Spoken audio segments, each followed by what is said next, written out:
Hello, അസ്സാം വലൈക്കും. അപ്പോൾ ഇന്നത്തെ നമ്മുടെ വീഡിയോ ചേമ്പ് വെച്ചിട്ട് സിമ്പിളായിട്ടുള്ള രീതിയിൽ ചെയ്തെടുക്കാൻ പറ്റുന്ന ഒരു പലഹാരമാണ്. അപ്പോൾ ചേമ്പ് കൊണ്ട് ഈ ഒരു ഐറ്റം ഇതുവരെ ആരും ട്രൈ ചെയ്ത് നോക്കിയിട്ടുണ്ടാവില്ല. വീട്ടിലെപ്പോഴും അവൈലബിൾ ആയിട്ടുള്ള കുറച്ച് ഇൻഗ്രീഡിയൻസ് കൂടെ ചേർത്ത് സേവനാഴിയിലാണ് നമ്മൾ ഈ ഒരു സ്നാക്ക് ഇവിടെ റെഡിയാക്കി എടുക്കുന്നത്.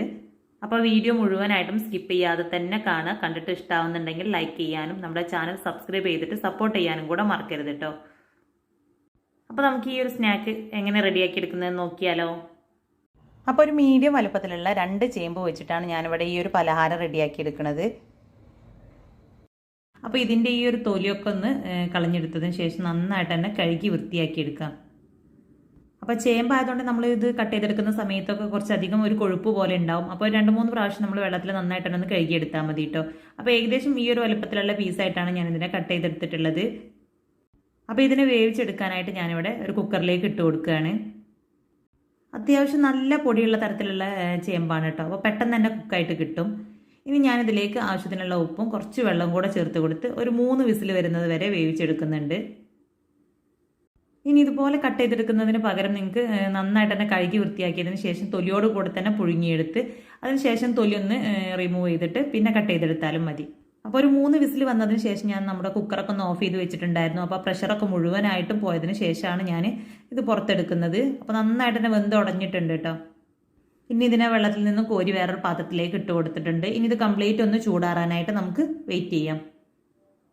അപ്പോൾ ഇത് കൈ വെച്ചിട്ട് ഒന്ന് പ്രസ് ചെയ്യുന്ന സമയത്ത് തന്നെ നന്നായിട്ട് തന്നെ ഉടഞ്ഞു കിട്ടുന്നുണ്ട്. ഇനി ഇതിനെ കംപ്ലീറ്റ് ഒന്ന് ചൂടാറിയതിന് ശേഷം ഒരു മിക്സിയുടെ ജാറിലേക്ക് ഇട്ട് കൊടുക്കാം. ചേമ്പ് നന്നായിട്ട് തന്നെ വെന്ത് വന്നതുകൊണ്ട് പെട്ടെന്ന് തന്നെ അരഞ്ഞു കിട്ടും. അപ്പോൾ ഞാൻ മിക്സിയുടെ ചെറിയ ജാറിലാണ് ഇതിട്ട് കൊടുത്തിട്ടുള്ളത്. ഇനി ഇതിലേക്ക് അരച്ചെടുക്കാൻ ആവശ്യത്തിനുള്ള കുറച്ച് വെള്ളം കൂടെ ചേർത്ത് കൊടുക്കുന്നുണ്ട്.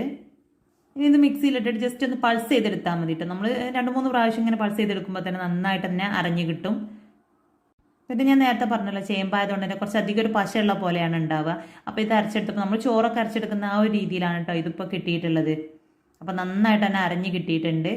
ഇനി ഇതിനെ നമുക്ക് വേറൊരു ബൗളിലേക്ക് മാറ്റി കൊടുക്കാം. അപ്പോൾ ഈ ഒരു ചേമ്പ് അരച്ചെടുത്തത് ഏകദേശം ഒരു 1/2 കപ്പോളം ഉണ്ടാവും. അപ്പോൾ ഇത് നല്ല മഷി പോലെ തന്നെ അരഞ്ഞു കിട്ടിയിട്ടുണ്ട് കേട്ടോ. ഇനി ഇതിലേക്ക് നമുക്ക് വേണ്ടത് അരിപ്പൊടിയാണ്. അപ്പോൾ ഞാനിവിടെ 2 കപ്പ് അരിപ്പൊടിയാണ് ഇതിലേക്ക് ചേർത്ത് കൊടുത്തിട്ടുള്ളത്. ഞാനിവിടെ കുറച്ചധികം ക്വാണ്ടിറ്റിയിൽ തന്നെ ചെയ്തെടുക്കുന്നുണ്ട്. അതുകൊണ്ടാണ് 2 കപ്പ് അരിപ്പൊടി എടുത്തിട്ടുള്ളത്. അപ്പോൾ 1 കപ്പ് അരിപ്പൊടി വെച്ച് ചെയ്തെടുക്കുകയാണെന്നുണ്ടെങ്കിലും ഇത് നല്ല പെർഫെക്റ്റ് ആയിട്ട് തന്നെ കിട്ടും കേട്ടോ. ഇനി ഇതിലേക്ക് ഒരു 1/2 ടീസ്പൂൺ മഞ്ഞൾപ്പൊടിയും 1 ടീസ്പൂൺ മുളക് പൊടിയും ആവശ്യത്തിനുള്ള ഉപ്പ് കൂടെ ചേർത്ത് കൊടുക്കുന്നുണ്ട്. അപ്പോൾ നമ്മുടെ സാധാരണ എരിവുള്ള മുളക് പൊടിയാണ് കേട്ടോ ഞാൻ ഇതിലേക്ക് ചേർത്ത് കൊടുത്തിട്ടുള്ളത്. അപ്പോൾ അധികം എരിവ് ഇഷ്ടമില്ലാത്തവരാണെന്നുണ്ടെങ്കിൽ കാശ്മീരി ചില്ലി പൗഡർ ചേർത്ത് കൊടുത്താൽ മതി. ഇനി ഇതിലേക്ക് ഒരു 1/2 ടീസ്പൂൺ നല്ല ജീരകവും ഒരു 1/2 ടീസ്പൂൺ കരിഞ്ജീരകവും ചേർത്ത് കൊടുത്തിട്ടുണ്ട്. അപ്പോൾ കരിഞ്ജീരകത്തിന് പകരം നിങ്ങൾക്ക് എള്ള് ചേർത്ത് കൊടുത്താൽ മതി കേട്ടോ. കറുത്ത എള്ളുണ്ടെന്നുണ്ടെങ്കിൽ അത് ചേർത്ത് കൊടുക്കുന്നതാണ് കുറച്ചും കൂടെ നല്ലത്. അതില്ലാത്തതുകൊണ്ടാണ് ഞാനിവിടെ കരിഞ്ജീരകം ചേർത്ത് കൊടുത്തിട്ടുള്ളത്. ഇനി അതിലേക്ക് ഒരു 2 ടേബിൾ സ്പൂണോളം എണ്ണ നന്നായിട്ട് തന്നെ ചൂടാക്കി എടുത്തതിന് ശേഷം ഇതിലേക്ക് ചേർത്ത് കൊടുക്കാം. അപ്പോൾ ഇതെല്ലാം കൂടെ നന്നായിട്ട് തന്നെ ഒന്ന് മിക്സ് ചെയ്തിട്ട് എടുക്കാം. അപ്പോൾ ഈ ഒരു സമയത്ത് നിങ്ങളുടെ അടുത്ത് കായത്തിൻ്റെ പൗഡർ ഉണ്ടെന്നുണ്ടെങ്കിൽ അത് കുറച്ച് ചേർത്ത് കൊടുക്കാം. അപ്പോൾ അതൊരു ഏകദേശം 1/2 ടീസ്പൂണോളം ചേർത്ത് കൊടുത്താൽ മതി. അപ്പോൾ ചേർത്ത് കൊടുക്കുന്ന സമയത്ത് നല്ലൊരു ടേസ്റ്റാണ് കേട്ടോ. അപ്പോൾ ഇതിനെ ഞാൻ കൈ വെച്ചിട്ട് തന്നെ നന്നായിട്ട് മിക്സ് ചെയ്തെടുക്കുന്നുണ്ട്. അപ്പോൾ ആ ഒരു ചേമ്പ് അരച്ചെടുത്തതിൻ്റെ ആ ഒരു നനവ് വെച്ചിട്ടാണ് കേട്ടോ ഞാനിവിടെ കുഴച്ചെടുക്കുന്നത്. അപ്പോൾ ഇതിലേക്ക് ഞാനിപ്പോൾ വേറെ വെള്ളം ഒന്നും ചേർത്ത് കൊടുത്തിട്ടില്ല. അപ്പോൾ ഇതെല്ലാം കൂടെ കുഴച്ചെടുക്കുന്ന ആ ഒരു സമയത്ത് നമ്മൾ പുട്ടുപൊടിക്കൊക്കെ നനച്ചെടുക്കില്ലേ, ആ ഒരു രീതിയിലാണ് നമുക്ക് കിട്ടുക. കൈവച്ചെടുത്താൽ ഇതുപോലെ ഒന്ന് പ്രസ് ചെയ്യുന്ന സമയത്ത് അത് നന്നായിട്ട് തന്നെ ഒട്ടി നിൽക്കുന്ന രീതിയിൽ കിട്ടും.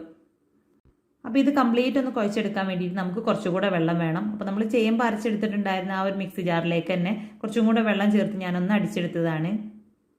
അപ്പോൾ ചേമ്പ് അരച്ചെടുക്കുന്ന സമയത്ത് നമ്മുടെ ആ ഒരു മിക്സിയുടെ ജാറിലൊക്കെ ഒരുപാട് ഒട്ടി പിടിച്ചിട്ടുണ്ടാവുമല്ലോ. അപ്പോൾ അതിലേക്ക് തന്നെ കുറച്ചും കൂടെ വെള്ളം ചേർത്തിട്ട് അടിച്ചെടുക്കുകയാണെങ്കിൽ നമ്മുടെ മിക്സിയുടെ ജാറിലൊക്കെ ഒട്ടി പിടിച്ചിട്ടുള്ളതൊക്കെ കംപ്ലീറ്റ് ആയിട്ട് തന്നെ കിട്ടും. അപ്പോൾ കുറേശ്ശെയായിട്ട് ഞാനിവിടെ വെള്ളം ചേർത്തിട്ട് ഇത് മുഴുവനായിട്ടൊന്ന് കുഴച്ചെടുത്തിട്ടുണ്ട്. അപ്പോൾ ഇത് മുഴുവനായിട്ടും കുഴച്ചെടുക്കാനായിട്ട് എനിക്കിവിടെ 1/2 കപ്പ് വെള്ളമാണ് കേട്ടോ ആവശ്യമായിട്ട് വന്നിട്ടുള്ളത്. അപ്പോൾ അതായത് ഇതുപോലെ നല്ല സോഫ്റ്റ് ആയിട്ട് തന്നെ കുഴച്ചെടുത്തിട്ടുണ്ട്. വെള്ളത്തിൻ്റെ അളവൊക്കെ നമ്മൾ ഓരോരുത്തരെടുക്കുന്ന പൊടിക്കനുസരിച്ച് ചെറിയ ചേഞ്ചൊക്കെ വരും. അപ്പോൾ നല്ല സോഫ്റ്റ് ആയിട്ട് കിട്ടുന്ന രീതിയിൽ കുഴച്ചെടുക്കുകയാണ് വേണ്ടത്.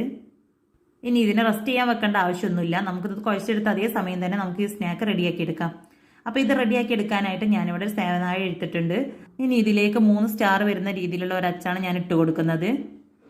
അപ്പോൾ ഇത് ഒരൊറ്റ സ്റ്റാർ വരുന്ന രീതിയിലുള്ള അച്ചുണ്ട്. അപ്പോൾ നിങ്ങൾക്ക് ഏതാണോ സൗകര്യം അതിനനുസരിച്ച് ഇട്ട് കൊടുത്താൽ മതി. ഇനി ഈ ഒരു സേവനാഴിയുടെ ഉള്ളിൽ ഒട്ടിപ്പിടിക്കാതിരിക്കാൻ കംപ്ലീറ്റ് ആയിട്ട് ഒന്ന് ഓയിൽ സ്പ്രെഡ് ചെയ്ത് കൊടുക്കാം. അപ്പോൾ ഈ ഒരു അച്ചിൽ നമ്മുടെ സേവനാഴിയുടെ ഉൾഭാഗത്ത് മുഴുവനായിട്ട് തന്നെ ഞാനൊന്ന് ഓയിൽ സ്പ്രെഡ് ചെയ്ത് കൊടുത്തിട്ടുണ്ട്. ഇനി ഇതിലേക്ക് നമ്മൾ റെഡിയാക്കി എടുത്തിട്ടുള്ള മാവിൽ നിന്ന് കുറേശ്ശെയായിട്ട് ഇതിലേക്ക് ചേർത്ത് കൊടുക്കാം. അപ്പോൾ നമ്മുടെ മാവ് നല്ല പെർഫെക്റ്റ് ആയിട്ട് നല്ല സോഫ്റ്റ് ആയിട്ട് തന്നെ കിട്ടിയിട്ടുണ്ട്. എന്നാലും നമ്മുടെ കയ്യിലൊട്ടി പിടിക്കുന്നൊന്നുമില്ല. അപ്പോൾ ഞാൻ നമ്മുടെ സേവനാഴിയുടെ ഉള്ളിലേക്ക് മാവിട്ട് കൊടുത്തിട്ടുണ്ട്. ഇനി ഇതിനെ നമുക്ക് ഈ ഒരു ലിഡ് വെച്ചിട്ടൊന്ന് ക്ലോസ് ചെയ്ത് കൊടുക്കാം. അപ്പോൾ ഈ ഒരു സമയത്ത് തന്നെ ഞാൻ എണ്ണ ചൂടാവാനായിട്ട് വെച്ചിട്ടുണ്ടായിരുന്നു. ഇനി ഡയറക്റ്റ് ആയിട്ട് തന്നെ നമുക്കിത് എണ്ണയിലേക്ക് ചുറ്റിച്ചു കൊടുക്കാം. അപ്പോൾ എണ്ണ നന്നായിട്ട് തന്നെ ചൂടായതിന് ശേഷമാണ് അതിലേക്ക് നമ്മളിതുപോലെ ചുറ്റിച്ചു കൊടുക്കേണ്ടത്. നല്ല തിളച്ച എണ്ണയിലേക്ക് ഇട്ട് കൊടുക്കുമ്പോഴാണ് കേട്ടോ നമ്മുടെ ഈ ഒരു സ്നാക്ക് നല്ല പെർഫെക്റ്റ് ആയിട്ട് തന്നെ കിട്ടുള്ളൂ.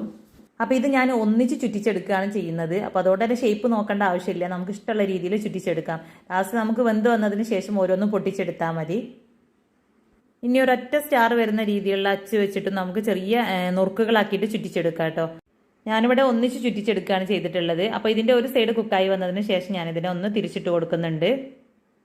അപ്പോൾ കുറച്ച് ഓയിൽ വെച്ചിട്ടാണ് നമ്മളിവിടെ സ്നാക്ക് റെഡിയാക്കി എടുക്കുന്നത്. അതുകൊണ്ട് തന്നെ നമ്മൾ തിരിച്ചിട്ട് കൊടുക്കുന്ന സമയത്ത് ഇതൊന്നും മുങ്ങി വരാൻ ചെറിയൊരു ബുദ്ധിമുട്ടുണ്ടായിരുന്നു. അപ്പോൾ നിങ്ങൾ പരന്ന പാനിൽ എന്തെങ്കിലും ചെയ്തെടുക്കുകയാണെന്നുണ്ടെങ്കിൽ ഈ ഒരു ബുദ്ധിമുട്ടുണ്ടാവില്ല കേട്ടോ. ഇതിപ്പോൾ നമ്മൾ ചീനച്ചട്ടി എടുത്തതുകൊണ്ട് തന്നെ ആ ഒരു ഷേപ്പിൽ നമ്മുടെ പലാരം വന്നതുകൊണ്ടാണ് നമുക്ക് തിരിച്ചിട്ട് കൊടുക്കുന്ന സമയത്തൊരു ബുദ്ധിമുട്ട് വരുന്നത്. അപ്പോൾ ഒരു മീഡിയം ടു ലോ ഫ്ലെയിമിലിട്ടിട്ട് നമ്മുടെ സ്നാക്ക് നന്നായിട്ട് തന്നെ കുക്ക് ചെയ്തെടുത്തിട്ടുണ്ട്. ഇനി രണ്ട് സൈഡും വെന്ത് വന്നതിന് ശേഷം നമുക്കിതിനെ കോരി മാറ്റാം. അപ്പോൾ ഇതേ രീതിയിൽ തന്നെ ഞാൻ ബാക്കിയുള്ളതും കൂടെ റെഡിയാക്കി എടുക്കുന്നുണ്ട്. അപ്പോൾ വളരെ സിമ്പിളായിട്ട് തന്നെ നമുക്ക് ചെയ്തെടുക്കാൻ പറ്റുന്ന ഒരു പലഹാരമാണിത്. അപ്പോൾ ഇതൊരിക്കലും നമ്മൾ ചേമ്പ് വെച്ചിട്ടാണ് ചെയ്തെടുക്കുന്നത് എന്നറിയില്ല കേട്ടോ. അത്രയ്ക്ക് നല്ലൊരു ടേസ്റ്റാണ്. അപ്പോൾ കുട്ടികൾക്കൊക്കെ ഉണ്ടാക്കി കൊടുക്കുകയാണെന്നുണ്ടെങ്കിൽ അവർക്കൊക്കെ ഒത്തിരി ഇഷ്ടാവും ചെയ്യും. പിന്നെ ഉണ്ടാക്കുന്ന സമയത്ത് നമ്മൾ കുറച്ചധികം ക്വാണ്ടിറ്റിയിൽ ഉണ്ടാക്കുകയാണെന്നുണ്ടെങ്കിൽ നമുക്ക് ഒരാഴ്ച വരെ ബോക്സിലാക്കിയിട്ട് സൂക്ഷിച്ച് വെക്കാനും പറ്റും. അപ്പോൾ നമ്മുടെ പലഹാരമൊക്കെ റെഡിയാക്കി എടുത്തതിന് ശേഷം ഒന്ന് ചൂടാറി കഴിഞ്ഞാലാണ് കേട്ടോ നമ്മൾ ഇതൊന്ന് പൊട്ടിച്ചെടുക്കേണ്ടത്. അപ്പോഴാണ് നമുക്ക് കറക്റ്റായിട്ടൊന്ന് പൊട്ടിച്ചെടുക്കാൻ പറ്റുള്ളൂ. ഇനി ഇത് ഓരോന്നും നിങ്ങൾക്ക് ഇഷ്ടമുള്ള വലുപ്പത്തിൽ നമുക്ക് കട്ട് ചെയ്തിട്ട് സൂക്ഷിച്ച് വെക്കാം. അപ്പോൾ ഇത് പൊട്ടിച്ചെടുക്കുന്ന സമയത്ത് തന്നെ നിങ്ങൾക്ക് മനസ്സിലാവുന്നുണ്ടാവും എത്രത്തോളം ഇത് ക്രിസ്പി ആയിട്ട് കിട്ടിയിട്ടുണ്ട് എന്നുള്ളത്. അപ്പോൾ ഇത് കാണാനും നല്ല ഭംഗിയുണ്ട്, അതുപോലെ തന്നെ കഴിക്കാനും നല്ലൊരു ടേസ്റ്റാണ് കേട്ടോ. അപ്പോൾ എന്തായാലും ചേമ്പ് വീട്ടിലുണ്ടെന്നുണ്ടെങ്കിൽ ഒന്ന് ഇതുപോലെ ട്രൈ ചെയ്ത് നോക്കുക. എണ്ണ കുടിക്കാത്ത രീതിയിൽ നല്ല അടിപൊളിയായിട്ട് തന്നെ നമ്മുടെ നുറുക്കോടെ കിട്ടുന്നുണ്ട്. ഇതുപോലെ സിമ്പിളായിട്ട് തന്നെ ചെയ്തെടുക്കാൻ പറ്റുന്ന ഒരുപാട് പലഹാരത്തിൻ്റെ വീഡിയോ ഞാൻ മുന്നേ അപ്ലോഡ് ചെയ്തിട്ടുണ്ടായിരുന്നു. അപ്പോൾ കാണാത്തവരുണ്ടെന്നുണ്ടെങ്കിൽ ഒന്ന് കണ്ടു നോക്കുക. അപ്പോൾ അതാ നമ്മുടെ നുറുക്കെല്ലാം ഞാനിവിടെ ചെറിയ ചെറിയ പീസാക്കി എടുത്തിട്ടുണ്ട്. അപ്പോൾ ഇതുപോലെ കട്ട് ചെയ്തെടുക്കാതെ ഒന്നിച്ച് റോളാക്കി വെക്കണമെങ്കിൽ നിങ്ങൾക്ക് അങ്ങനെ സ്റ്റോർ ചെയ്ത് വെക്കാം കേട്ടോ. ഇതുപോലെ ചേമ്പ് വെച്ചിട്ടുള്ള വേറെ ഒരു പലഹാരത്തിൻ്റെ വീഡിയോ നമ്മൾ കഴിഞ്ഞ ദിവസം അപ്ലോഡ് ചെയ്തിട്ടുണ്ടായിരുന്നു. അപ്പോൾ ഞാനിവിടെ എൻ്റെ സ്ക്രീനിൽ കൊടുക്കുക, കാണാത്തവരുണ്ടെങ്കിൽ ഒന്ന് കണ്ടു നോക്കുക. അപ്പോൾ ഇന്നത്തെ ഈ ഒരു സിമ്പിളായിട്ടുള്ള വീഡിയോ ഇഷ്ടമായിട്ടുണ്ടെങ്കിൽ ലൈക്ക് ചെയ്യുക. അതുപോലെ തന്നെ നമ്മുടെ ചാനൽ ഇതുവരെയും സബ്സ്ക്രൈബ് ചെയ്യാതെ കാണുന്ന ഏതെങ്കിലും കൂട്ടുകാരുണ്ടെങ്കിൽ സബ്സ്ക്രൈബ് ചെയ്തിട്ട് സപ്പോർട്ടും കൂടെ ചെയ്യുക കേട്ടോ.